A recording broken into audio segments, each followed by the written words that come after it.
በስመ አብ ወወልድ ወመንፈስ ቅዱስ አሐዱ አምላክ አሜን።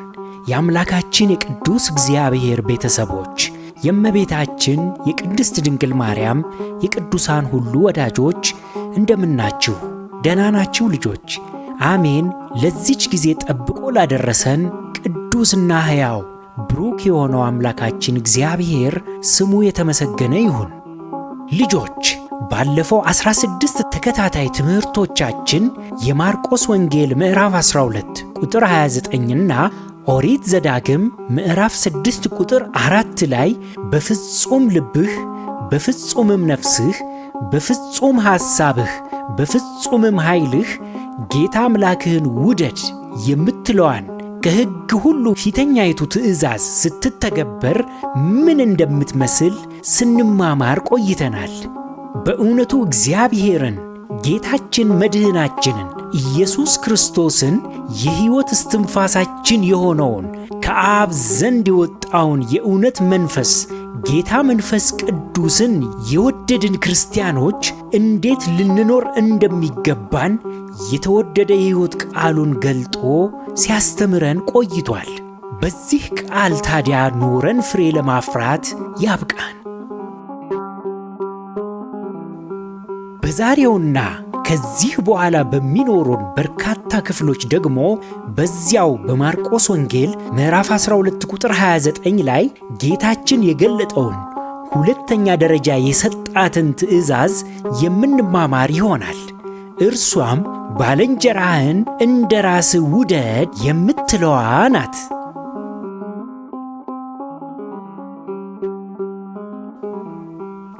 የትምህርቱ ዓላማ ባልንጀራችን ማን ነው?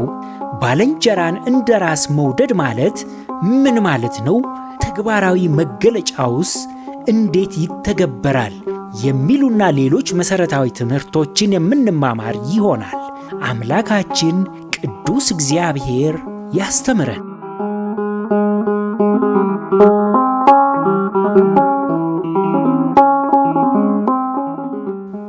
የዛሬው ርዕሳችን ባልንጀራህን እንደ ራስህ ውደድ። ለትምህርታችን መንደርደሪያ እንዲሆነን አንድ ምሳሌ እናንሳ። ሁለት ባልንጀሮች በአንድ መስሪያ ቤት ይሰራሉ። የሥራ መውጫ ሰዓታቸው ደርሶ ነበርና አንደኛው ለአስቸኳይ ጉዳይ ፈጥኖ መውጣት ነበረበት። ነገር ግን ወቅቱ የክረምት ሆኖ ሰማዩ ጠቋቁሮ አኩርፏል። የባልንጀራውን መቸኮልና የሰማዩን መጠቋቆር ያስተዋለው አንደኛው ባልንጀራ ዝናቡ ሊደርስብህ ይችላል፣ የኔን ጥላ ውሰድ በማለት ለራሱ እየፈለገ አሳልፎ የራሱን ጥላ ይሰጠዋል። ሌላኛውም ሳያቅማማ ጥላውን ተቀብሎ ተንደርድሮ ይወጣል። ጥቂትም ተጉዞ የታክሲ መጠባበቂያ ላይ ታክሲ ይጠባበቅ ጀመር። ያኮረፈውም የሐምሌ ዝናብ የሞኝ ምራቅ የመሰለ እንክብሉን ያንዠቀዥቀው ጀመር። መጠለያም የሌለበት ሮጠው የማያመልጡበት አካባቢ ነበረና እርሱም ጥላውን ዘርግቶ ቆመ። አብሮትም ይጠባበቅ የነበረ ሌላ ሰው መኖሩን ቢያስተውልም ጥላውን ሊያጋራው ግን አልወደደም። እንዲህም ሲል አሰበ፣ ይህንን ሰው ጥላዬን ባጋራው ግማሽ ትከሻዬ በዝናቡ ወጨፎ መበስበሱ ነው። ስለዚህ የራሱ ጉዳይ፣ ከቤቱ ሲወጣ ጥላ መያዝ ነበረበት በማለት አሰበና ጨከነበት። ከአጠገቡ የቆመውንም ሰው የዶፉ ዝናብ ከላይ እስከታች አጠበው፣ ብርዱም ደግሞ ያንዘፈዝፈው ጀመር።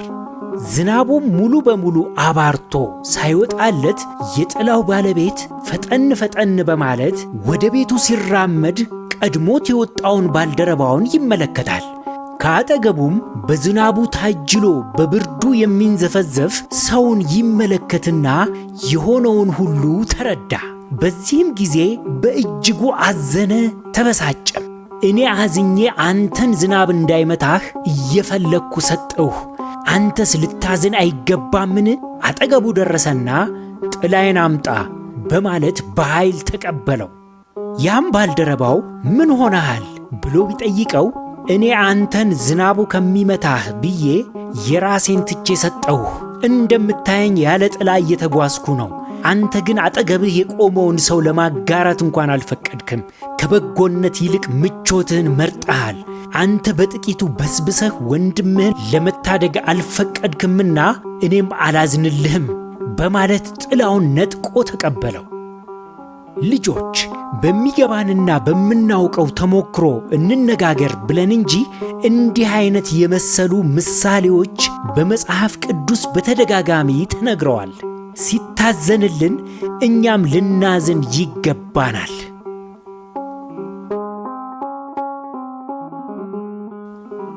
ወደ ዋናው ርዕሳችን ስንመለስ ጌታችን በማርቆስ ወንጌል ምዕራፍ 12 ቁጥር 31 ላይ እንደነገረን በፍጹም ልብህ፣ ነፍስህ፣ ሐሳብህ፣ ኃይልህ እግዚአብሔርን ውደድና ባልንጀራህን እንደ ራስህ ውደድ፣ ከዚህ በላይ የሚበልጥ ሕግ ትእዛዝ የለም ብሎናል።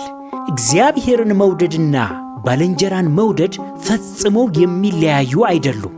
እንዲያውም እግዚአብሔርን መውደዳችን የሚረጋገጠው ባልንጀሮቻችንን በመውደዳችን ውስጥ በምናሳየው ፍቅርና ተግባር ነው። በአንደኛ የዮሐንስ መልእክት ምዕራፍ 4 ቁጥር 20 ላይ ማንም እግዚአብሔርን እወዳለሁ እያለ ወንድሙን ቢጠላ ሐሰተኛ ነው፣ ያየውን ወንድሙን የማይወድ ያላየውን እግዚአብሔርን ሊወድ እንዴት ይችላል? እግዚአብሔርንም የሚወድ ወንድሙን ደግሞ እንዲወድ ይህች ትእዛዝ ከእርሱ ዘንድ አለችን ይላል። እውነተኞች የክርስቶስ ወዳጆች ከሐሰተኞቹ የሚለዩበት አንዱ መንገድ ዕለት በዕለት በሚኖረን መስተጋብር ውስጥ በምናሳየው ፍቅር ነው። ባልንጀራን መውደድ ማለት ከእኛ ምቾት የእነርሱን ፍላጎት የምናስቀድምበት፣ በትንሹም ቢሆን የእኛን ጥቅም አሳልፎ መስጠትን የሚጠይቅ ተግባር ነው። እስኪ ልጆች በእናንተ አውድ ወይንም ኮንቴክስት ባልንጀሮቻችንን ወይም ጓደኞቻችንን እንዴት በተግባር መውደዳችንን እናሳያለን? የመጀመሪያው በሰርቪስ ወይንም በትራንስፖርት ላይ የምናሳየው ነው። ልጆች ወደ ትምህርት ቤት የሚወስደንና የሚመልሰን የጋራ ሰርቪስ የምንጠቀም ከሆነ ደካማ ለሆኑት ታናናሽ ሕፃናት ቅድሚያ በመስጠት ከእኛ በላይ የደከሙ ተማሪዎችም ካሉ ለእነርሱ ምቹ የሆነውን ወንበር በመልቀቅ የሰውነት ቁመናቸው የሚያስቸግራቸው ልጆችም ካሉ ለእነርሱ ምቾት የተሻለውን በመምረጥ በእውነቱ በቀላሉ ባልንጀሮቻችንን መውደዳችንን እናረጋግጣለን፣ ወንበር በመልቀቅ። ይህንን ስናደርግ ታዲያ በውስጣችን ልናስበው የሚገባው ነገር የጌታችንን ፈቃድና ትእዛዛቱን ተግባራዊ ለማድረግ ያለንን ፈቃደኝነት፣ ለእርሱም ያለን ፍቅርና አክብሮት፣ ታዛዥነትን እንጂ ልናስተውል የሚገባው መልካም ያደረግንላቸውን ሰዎች አይደለም። ሰዎችን ከተመለከትን ሊያሰናክሉን ይችላሉ። ይህም ማለት ወንበር ስትለቁላቸው ሙድ መያዣ ካደረጉን፣ ከተረቡን ወይንም እንደ ብልጣብልጥነት እናንተን እንደ ሞኞች ሲቆጥሩ ካስተዋልን እንዲህ አይነት ቅን ተግባራችንን ሊያስጥሉን ይችላሉና ይህንን መልካም ተግባር ለማን እንደምናደርገው አስቀድመን እንወቅ።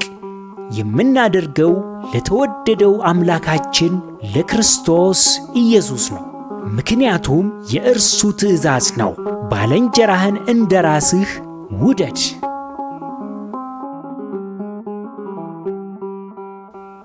ሁለተኛው በትምህርት ቤት አካባቢ ሳለን ባልንጀራህን ውደድ የሚለውን ቃል እንዴት ይተረጎማል?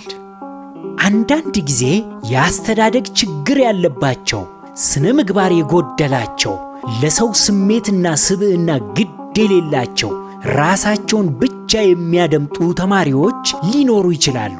እንዲህ ያለ ባህሪ ያላቸው ልጆች ታዲያ በተለያየ ችግሮች ወይም በተፈጥሮ በመሳሰሉት ነገሮች ለተጎዱ ልጆች ስብዕናና ስሜት አይጠነቀቁም። ለምሳሌ መልካቸው፣ ቁመናቸው፣ የሰውነት ቅርጻቸው የመሳሰሉትን በማንሳት ሊተርቧቸው፣ ሊሳለቁባቸው ይችላሉ። ለጊዜው ትረባቸው አስቂኝ ቢሆንም በሚተረቡት ልጆች ላይ ግን ከባድ ጭንቀት፣ ራስን መጥላት፣ ለራስ የሚሰጡትን ዋጋ በማሳጣት የስነ ልቦና ቀውስ ሊያስከትልባቸው ይችላል። እንዲህ ያሉ ትረባዎች። በዚህ ጊዜ ታዲያ እኛ በእነርሱ ላይ አብሮ መሳቅና መሳለቅ ሳይሆን ጠበቃና ተከላካይ ልንሆንላቸው፣ ልባቸው እንዳይሰበር፣ ብቸኝነቱ እንዳይጫናቸው ማገዝ፣ ማጽናናት፣ ማበረታታትም ይኖርብናል። ሁልጊዜም ቢሆን ከአጥቂ ሳይሆን ከተጠቂው ጎን ተሰልፈን ማገዝ በእውነቱ ባልንጀራን መውደድ ነው።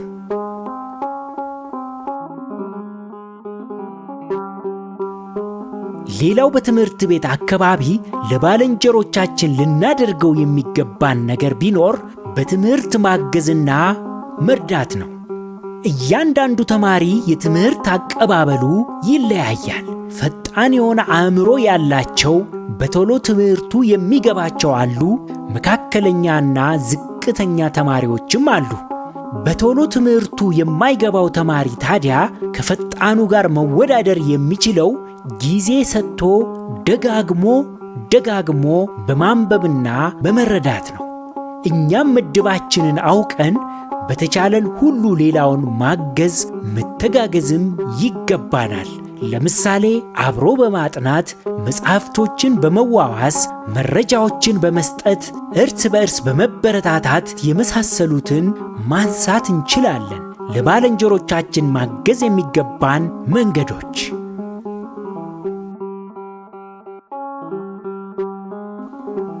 ሶስተኛው በቤት ውስጥ በሚኖረን ጊዜ ለወላጆቻችን ከእህት ወንድሞቻችን ጋር ስንሆን ባልንጀራህን እንደ ራስህ ውደድ የሚለው ቃል እንዴት ይተረጎማል?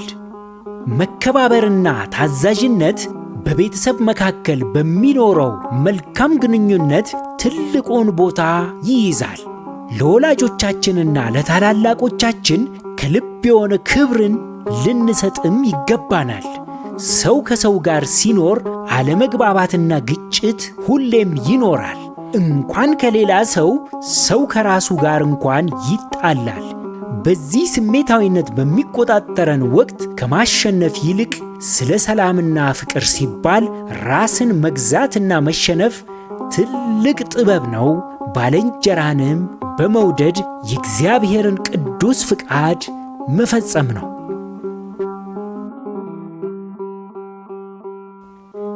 አራተኛው በማህበራዊ ሚዲያ ዓለም የሚኖረን ኃላፊነት ነው ባልንጀራን መውደድ የሚረጋግጠው። ዛሬ የዚህ ዘመን አመጣሽ የመገናኛ ዓለም ማንነታችን የሚገለጥበት፣ ድብቁ ፍላጎትም ጎልቶ የወጣበት፣ በብዛት ፈሪሃ እግዚአብሔር የሌለበት፣ የፈለገ ሁሉ መርዙን የሚረጭበት የብዙዎች የጦር ሜዳ ሆኗል ማህበራዊ ሚዲያ። የሚደንቀው ነገር አንዳንዶች ክርስቲያኖች የሆኑ የማይታወቅ አካውንትን በማውጣት ማንነቴ አይታወቅም በማለት የተሰማቸውን ሁሉ የሚናገሩበት፣ በአካልና በሰው ፊት የሚያፍሩበትን በዚህ ሚዲያ ግራና ቀኙን ሳያስተውሉ የሚተነፍሱበት አውድ ሆኗል። ልጆች ዛሬ በከንቱ ስለምንናገረው በግዴለሽነት ስለምናደርጋት ሁሉ በክርስቶስ የፍርድ ወንበር ፊት መልስ እንደምንሰጥበት ታውቃላችሁ። ራሱ ጌታችን እንዲህ ብሏል። በማቴዎስ ወንጌል ምዕራፍ 12 ቁጥር 37 ላይ እኔ እላችኋለሁ ሰዎች ስለሚናገሩት ስለ ከንቱ ነገር ሁሉ በፍርድ ቀን መልስ ይሰጡበታል። ከቃል የተነሳ ትጸድቃለህና ከቃልም የተነሣ ትኮነናለህ ይላል። ጽድቅና ኩነኔ በአንደበት ላይ መኖሩን አስተውሉ። ስለዚህ ከጎጂ ኮሜንት፣ ካልተጨበጠ ወሬ፣ ሐሜት፣ ያወቅነውን ገመና አጋልጦ ማሳፈር፣ ሰዎችን ማዋረድ፣ ሰዎች እንዲጠላሉና አንዳቸው አንዳቸውን እንዲንቁ ማድረግ ባልንጀራን ፍጹም ከእግዚአብሔር በተቃራኒው ከመውደድ ይልቅ መጥላት ነውና ልንጠነቀቅ ይገባል። ጽድቅና ኩነኔ በአንደበታችን ላይ ነውና። ወንድሙን የሚጠላ ደግሞ በእግዚአብሔር ፊት እንደ ነፍሰ ገዳይ ይቆጠራል። ቅዱስ ዮሐንስ በአንደኛ ዮሐንስ መልእክቱ ምዕራፍ 3 ቁጥር 15 ላይ እንደገለጠው ወንድሙን የሚጠላ ሁሉ ነፍሰ ገዳይ ነው፣ ነፍሰ ገዳይም የሆነው ሁሉ የዘላለም ሕይወት በእርሱ እንዳይኖር ታውቃላችሁ ብሏል። ይልቁንስ በማኅበራዊ ሚዲያ ሰዎች የሚታነጹበት ወደ ፍቅር፣ መተሳሰብ፣ መረዳዳት፣ ወደ አንድነት መንፈሳዊ ሕይወታቸው የሚገነባበት፣ ጭንቀታቸውን ተንፍሰው መልካም ምክርና ተግሣጽን የሚያገኙበት አውድ ልናደርገው ይገባል።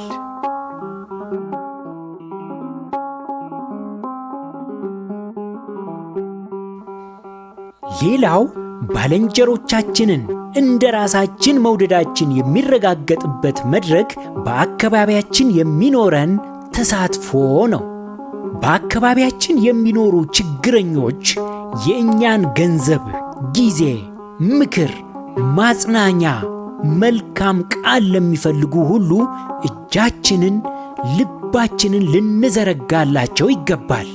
በመንፈሳዊ ቦታዎችም ደግሞ በሰንበት ትምህርት ቤት በመገልገልና በማገልገል መሳተፍ የተመሰገነ ተግባር ነው። እንደ አጠቃላይ በዛሬው ትምህርታችን ላይ ልንረዳ የሚገቡ ቁልፍ መንፈሳዊ መርሆችን ስንመለከት የመጀመሪያው ፍቅር ወይንም ባልንጀራን መውደድ ስሜት ሳይሆን ምርጫና ተግባር መሆኑን፣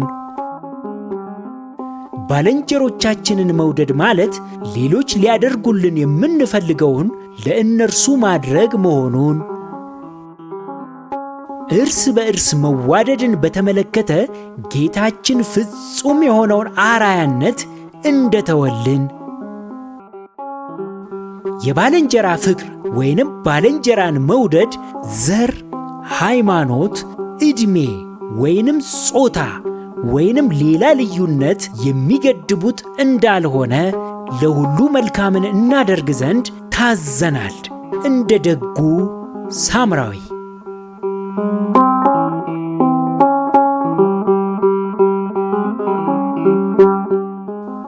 ማጠቃለያ። በዛሬው መርሃ ግብራችን ጌታችን መድህናችን ኢየሱስ ክርስቶስ በማርቆስ ወንጌል ምዕራፍ 12 ቁጥር 29 ላይ የተናገረውን ቃል መሠረት አድርገን ባልንጀራህን እንደ ራስህ ውደድ የሚለውን ቃል ተማምረናል።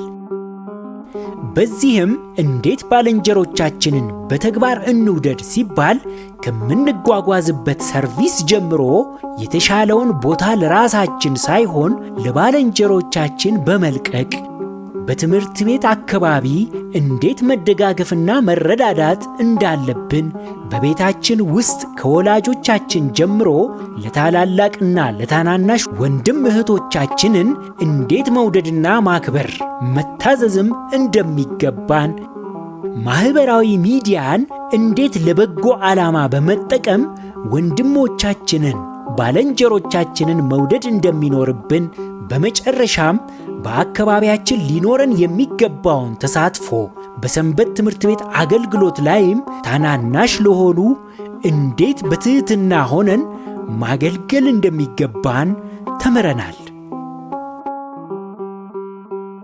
ባልንጀራን እንደ ራስ መውደድ ውስጥ ደግሞ ቁልፍ መንፈሳዊ መርሆች አሉት።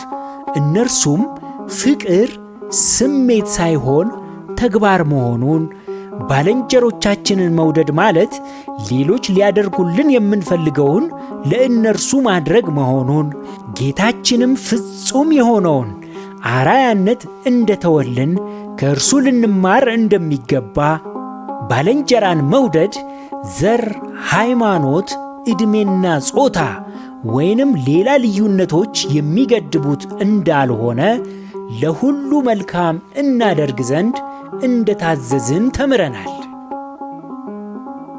የዛሬው መርሃ ግብራችንን ከማጠናቀቃችን በፊት የመወያያ ጥያቄዎችን እናቀርብላችሁ። የመጀመሪያው ጥያቄ ባልንጀሮቻችሁን መውደዳችሁን እንዴት በተግባር ትገልጡታላችሁ? ምን በማድረግ? እናንተ ሌሎችን በምትቀርቡበት መንገድ እናንተን ቢቀርቧችሁ ደስተኞች ትሆናላችሁ? በእነዚህ ነጥቦች ላይ ተወያዩባቸው። የዛሬ መርሃ ግብራችን ይህንን ይመስል ነበር። ያስተማረን፣ የመከረን፣ የገሰጸን የአባቶቻችን የቅዱሳን አምላክ ቅዱስና ሕያው እግዚአብሔር ቅዱስ ስሙ የተመሰገነ ይሁን። የእግዚአብሔር ቸርነት፣ የእመቤታችን የቅድስት ድንግል ማርያም ማላጅነት፣ የጻድቃን የቅዱሳን ሁሉ ተራዳይነታቸው አይለየን። ወስብሐት ለእግዚአብሔር።